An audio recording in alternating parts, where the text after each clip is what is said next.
आत्मा उसे मार देगी। संजीत को उस तांत्रिक की बात पर पूरा यकीन था।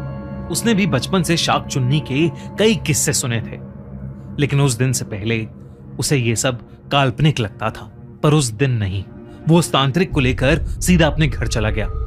शाम ढल चुकी थी, अंधेरा होने को आया था।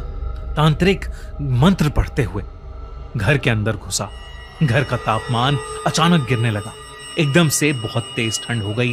ड्राइंग रूम में चुपचाप खड़ी काजल की आंखें धीरे धीरे खून सी लाल होने लगी और उसकी चूड़ियां तेजी से खनकने लगी। जैसे जैसे मंत्र तेज हुए, काजल तेज गुर्राने लगी और एक झटके में उसके बाल बिखर गए और उसका पूरा चेहरा गुस्से से भर गया। ऐसा लग ही नहीं रहा था कि वो काजल हो। वो शाक चुन्नी डायन में बदल चुकी थी। तांत्रिक ने मंत्र और तेज पढ़ना शुरू कर दिया, लेकिन ऐसा लग रहा था कि उस शाक चुन्नी पर कोई असर ही नहीं हो रहा है।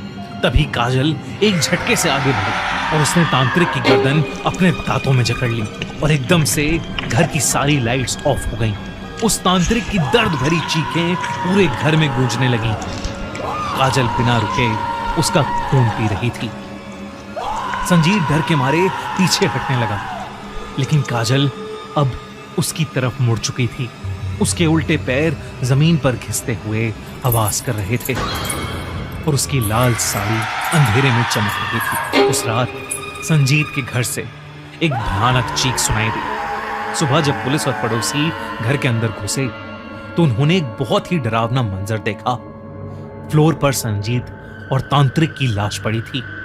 उनके शरीर पर गहरे बाइट मार्क्स थे और सबसे अजीब बात यह थी कि उनका शरीर एकदम सफेद पड़ा था, मानो खून की एक बूंद भी नहीं बची हो।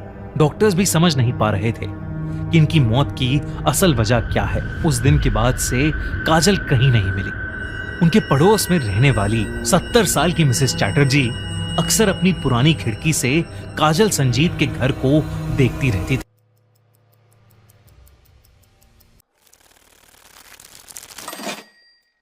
और उस रात का मंजर देखकर मिसेस चैटर्जी सदमे में चली गई थी और इसीलिए वो किसी से कुछ नहीं बोल पाई। फिर कुछ दिनों बाद उन्होंने सारी बातें अपने रिश्तेदारों और परिवार वालों को बताई। पहले तो सबको सुनकर लगा कि वो एक मनगढ़ंत कहानी बना रही हैं, लेकिन कुछ हफ्तों बाद एक और डरावनी खबर आई। मिसेस चैटर्जी की भी अचानक मौत हो गई थी। उनका शरीर भी बिल्कुल सफेद पड़ा था और उस पर भी 2 दांतों के निशान थे, जैसे उनके शरीर के अंदर से भी किसी ने पूरा खून चूस लिया हो। उनका परिवार डर के